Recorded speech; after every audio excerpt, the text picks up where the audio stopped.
Ya, assalamualaikum warahmatullahi wabarakatuh. Kita mulai untuk klarifikasi hasil diskusi minggu kemarin ya mengenai topik 1 yaitu penggolongan dan tata nama dari flavonoid. Jadi kita bahas hasil diskusi dari per kelompok. Kita mulai dari kelompok 1 dulu. Di kelompok 1 soalnya seperti ini ya, ada suatu struktur flavonoid, kemudian Anda diminta untuk memberikan nama sesuai dengan kaidah IUPAC ya, baik bentuk glikosida dan aglikonnya. Nah, mungkin perlu saya jelaskan dulu, kalau misalnya IUPAC itu ada semi systematic dan ada yang sistematik. Nah, kalau misalnya IUPAC yang di sini yang saya minta adalah yang sistematik. Jadi Anda tentukan dulu backbone-nya, kemudian Anda tentukan alkil-alkilnya dan diberikan nomor sesuai dengan penomoran si flavonoid penomoran dari IUPAC-nya gitu. Caranya seperti apa? Kalau untuk IUPAC jadi kalau dari kelompok ini kan sudah menjawab ya, ini betul namanya adalah rutin. Nah, kemudian Anda sudah menjawab seperti ini gitu ya. Nah, mungkin yang perlu saya tekankan, Anda harus tentukan dulu backbone-nya. Backbone-nya itu adalah Chromen Paton. Yang mana Chromen Paton itu yang ini.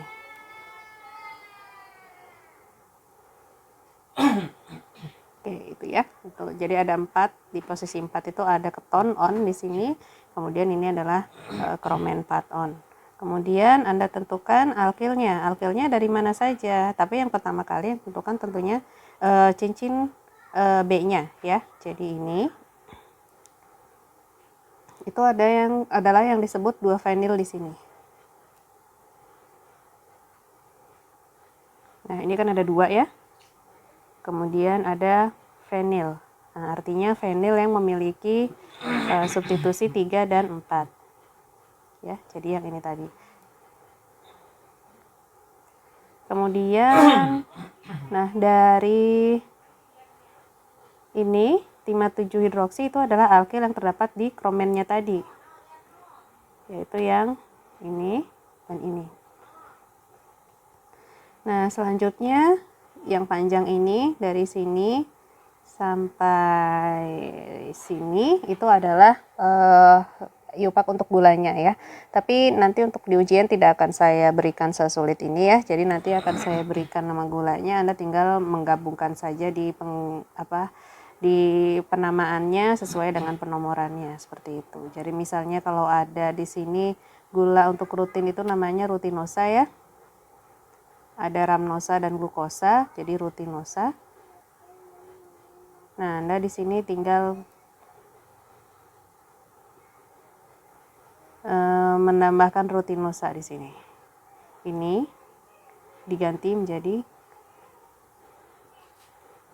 3O rutinosa ya, karena di posisi 3, kemudian ikatan glikosidiknya itu dengan O. Gitu. Oke. Oke, ini sudah betul ya, tapi nanti mungkin di ujian tidak akan sesulit ini ya, karena kompetensi untuk fitokimia tidak harus Anda tahu konformasi SR-nya, kemudian bagian lain dari gulanya, itu nanti kalau memang Anda minat di kimia modeling ya, docking, komputasi, ya itu baru Anda harus paham mengenai itu. Tapi untuk kompetensi fitokimia tidak sampai situ. Oke. Nah, itu tadi yang sistematik ya, ini yang sistematik. Nanti yang di kelompok selanjutnya yang saya minta adalah yang semi sistematik. Nanti kita akan bahas, kita ke sini dulu ya. Nah, kalau itu tadi glikosidanya, kalau aglikonnya seperti apa? Kalau aglikonnya artinya yang tanpa glikosidanya Anda hanya perlu menampilkan backbone-nya dulu ya. Ini Chromen Paton, kemudian 2 fenil ya. Ini yang ini. Kemudian ini yang ini 2, 3, 4 hidroksifenil ya ini. Dan tinggal Anda berikan substitusinya. Oke, ini sudah betul. Kemudian untuk reaksi identifikasinya. Nah, dari kelompok ini mungkin ada beberapa koreksi ya. Jadi yang pertama adalah deteksi glikosida itu bukan berarti Anda masukkan semua reaksi yang senyawa-senyawa yang punya glikosida, itu bukan. Yang saya minta adalah flavonoid dalam bentuk glikosida. Ya. Nah, di sini Anda menyatakan ada tes Bontrager, ini biasanya hanya memberikan positif untuk senyawa antrakinon glikosida, bukan flavonoid glikosida. Jadi perhatikan ya. Kemudian di sini, nah ada tes legal dan tes Killer-Kiliani. Ya, ini positif untuk glikosida, tapi glikonnya itu adalah glikosida jantung. Ya, di sini kan Anda sudah menuliskan di sini. Jadi kalau misalnya diujikan ke flavonoid ya akan menghasilkan reaksi yang berbeda kan. Jadi yang saya harapkan Anda juga bisa memilih-milih ya, tidak semua reaksi glikosida senyawa lain juga Anda masukkan ke sini gitu, tetapi spesifik untuk flavonoid glikosida. Ada beberapa flavonoid dalam bentuk glikosida yang memang punya reaksi spesifik. Ada juga yang reaksi umum, misalnya Anda bisa menambahkan reaksi khusus untuk gulanya saja, misalnya apabila gulanya itu bisa mereduksi punya sifat pereduksi, berarti Anda bisa memberikan uji Fehling misalnya seperti itu, atau uji Molis untuk gula yang umum, begitu ya. Nah, selanjutnya untuk aglikonnya. Nah, di sini Anda menyatakan bisa diuji dengan FeCl3, PB asetat, dan NaOH. FeCl3 betul, tapi dengan catatan FeCl3 ini sangat umum. Artinya, semua senyawa yang mempunyai fenol itu akan terdeteksi oleh reagen ini, gitu ya, dengan reaksi ini. Jadi nggak hanya flavonoid yang akan positif ya. Jadi antrakinon bisa positif, kumarin bisa positif, lignin bisa positif ya. Jadi diperhatikan ini betul tetapi tidak spesifik untuk flavonoid. PB asetat ini ada presipitasi. Mungkin maksudnya Anda ini tanin ya. Karena kalau untuk flavonoid yang saya tahu tidak ada uji flavonoid yang hasilnya presipitat seperti ini. Ini tanin sebetulnya. Tanin memang punya kemampuan untuk mengendapkan PB asetat gitu. Nah, mungkin Anda keliru karena tanin itu terbagi menjadi dua, yaitu kondensasi. Ya, kita ingat-ingat Farkok lagi ya, dan hidrolisis. Nah, si tanin kondensasi itu memang monomernya itu adalah katekin, sedangkan katekin itu termasuk di golongan flavonoid. Tapi dengan catatan tanin itu polifenol, artinya dia bulky. Dia punya monomer yang sangat banyak sekali sehingga berat molekulnya menjadi sangat besar gitu ya. Jadi akan berbeda monomer yang bentuknya flavonoid dengan tanin yang memang sudah satu kesatuan menjadi polifenol gitu. Jadi polimer. Jadi harap diperhatikan ini adalah uji untuk tanin. NaOH sudah betul, beberapa flavonoid akan memberikan warna dengan penambahan asam atau basa kuat. Oke, ini juga ya PB asetat kuning atau putih itu sama saja, endapan hanya bisa diberikan untuk senyawa-senyawa yang mengendapkan logam ya, dan itu tanin yang punya kemampuan seperti itu. Ini asam kuat ya, warnanya merah. Nah, kemudian Anda juga bisa melakukan uji fluoresensi LCl3. Ya, jadi itu betul dengan atom C4 dan gugus hidroksil, betul. Dengan C3 aksen 4 aksen, betul ya. Oke, lanjut ke kelompok selanjutnya.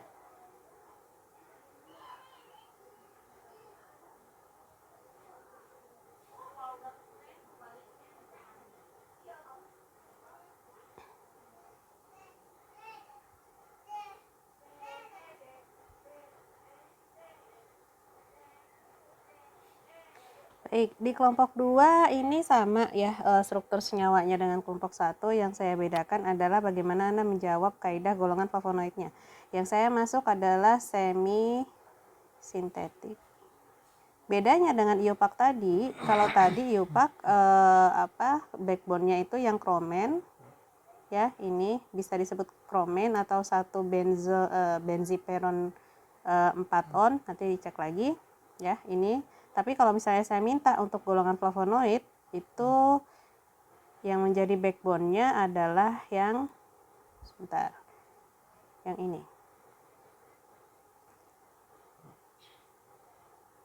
Ya. Kalau tadi IUPAC sistematik itu tadi kromen 4 on, sedangkan kalau untuk yang semi sistematik yang menjadi backbone-nya itu adalah si flavonoid itu, gitu ya.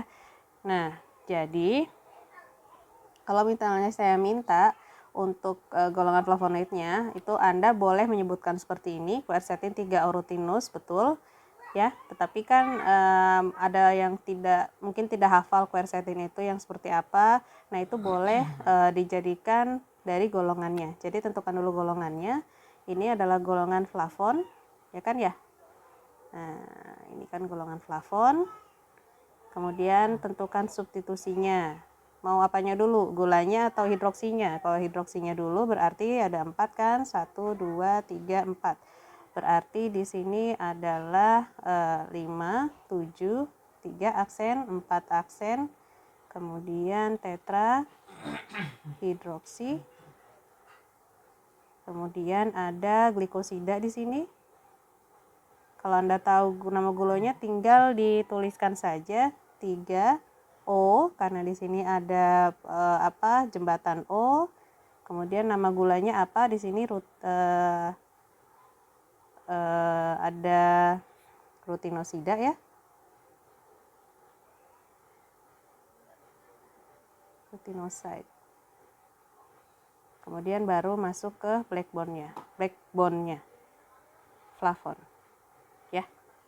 Jadi 5, 7, 3 aksen, 4 aksen, tetrahidroksi karena ada 4, 3 O ya, posisi gulanya, rutinosida nama gulanya, kemudian flavon adalah backbone-nya. Seperti itu ya. Oke, overall sudah bagus. Ini IUPAC untuk tadi ya, kromen 4 on ya. Ini aglikon quercetin, rutinosa.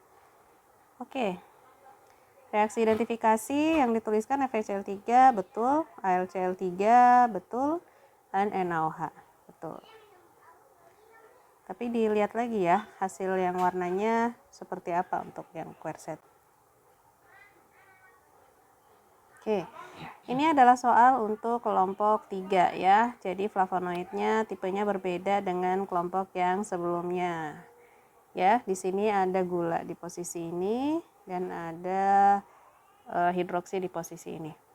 Nah, yang saya minta adalah IUPAC. Berarti apa yang Anda lakukan? Anda tentukan dulu kromennya. Kemudian baru hidroksinya gitu ya, gula kemudian hidroksinya 2 fenil kan, berarti 2 fenil 3 4, kemudian ini di sini ada 5 7, kemudian ini adalah gulanya. Oke, yang dijawab oleh kelompok ini 5 7 hidroksi betul, 2 fenil betul, 4 yang 4 aksen 5 aksen ya, kemudian 4 kromen 4 on betul ya. Ini untuk glikonnya, dan kalau glikosidanya 6 glikosida ini boleh ya. Jadi Anda tidak harus tahu konformasi SR-nya seperti itu, ini boleh, saya bolehkan 4. Oke, betul. Kemudian identifikasinya di sini Anda menuliskan AlCl3 ya. Kemudian glikosidanya dengan uji Fehling betul karena glukosa ya. Glukosa termasuk gula yang mereduksi. Kemudian uji sinoda, betul, positif karena glikosida dapat terhidrolis magnesium melalui suasana asam, positif dengan warna merah, betul. Tapi perlu ditambahkan uji sinoda akan positif kalau terbentuk garam flavilium. Cek lagi ya. Kemudian dengan KLT, fasodiamnasa ini, kemudian amonia, betul ya. Jadi memang bisa menimbulkan warna dengan basa kuat.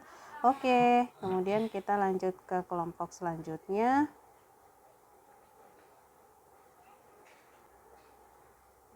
Oke, ini soalnya sama, cuman yang saya minta adalah untuk berdasarkan penggolongan flavonoidnya atau semi sistematik ya.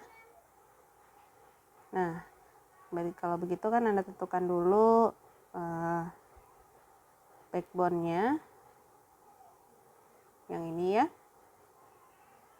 Kemudian baru tentukan ininya dan gulanya. Nah, di sini Anda sudah mendapatkan luteolin ya. Jadi luteolin itu adalah glikonnya, 6C glikosida. C karena di sini jembatannya itu adalah C ya. Jadi bukan O. Oke, ini boleh atau boleh juga seperti ini ya. Jadi Anda tentukan dulu ininya kan. Ini apa? Flavon. Kemudian Anda tuliskan dulu misalnya hidroksinya, berarti 1, 2, 3, 4, 4 aksen, 5 aksen. Kemudian ada berapa nih? 5, 7 tetra hidroksi. Gulanya di posisi 1, 2, 3, 4, 5, 6. 6 ya. 6 C gula. Nama gulanya apa? Flavon. Oke, begitu ya. Oke, ini iopaknya tadi sudah dijawab oleh temennya, identifikasinya dengan fluoresensi LCl3 dan sinoda. Oke, itu dua-duanya bisa ya. Nah, ini membentuk kompleks dengan gugus keto pada atom C4 dan hidroksil dan gugus hidroksil pada bukan. Ini dia kompleksnya itu gugus keto pada C4 dan C5 gitu. Yang mana C4 dan C5? Itu yang ini. Ini C4, ini C5 gitu kan ya. Nah, nanti dia akan membentuk kompleks di sini dengan AlCl3 gitu. Dan 3 aksen, 4 aksen. Tapi kalau gini bisa nggak Bu? Ini kan 4 aksen, 5 aksen. Itu bisa juga. Biasanya punya juga kemampuan untuk membentuk kompleks dengan AlCl3 gitu. Uji sinoda, nah tadi ya yang pembentukan garam favelium tadi. Oke, lanjut ke kelompok selanjutnya.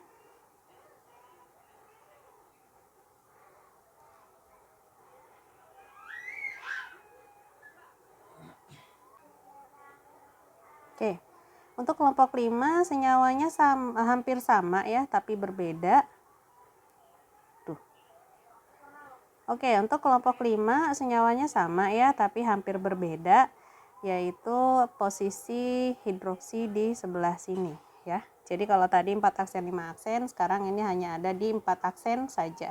Nanti kita lihat bedanya. Kalau untuk penamaannya itu ya seperti tadi ya, Anda tentukan kalau IUPAC berarti tentukan dulu kromennya, kemudian tentukan substitusi dan gulanya gitu ya. Tadi kan Anda sudah paham.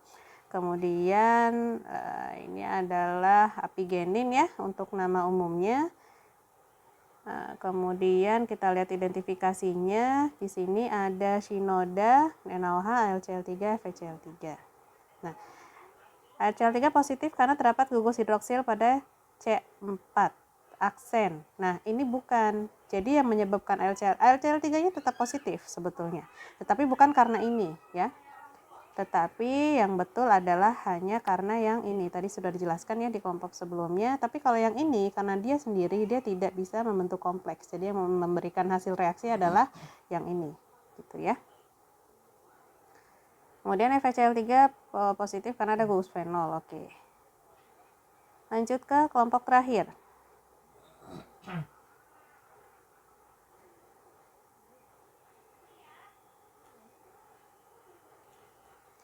Kelompok 6.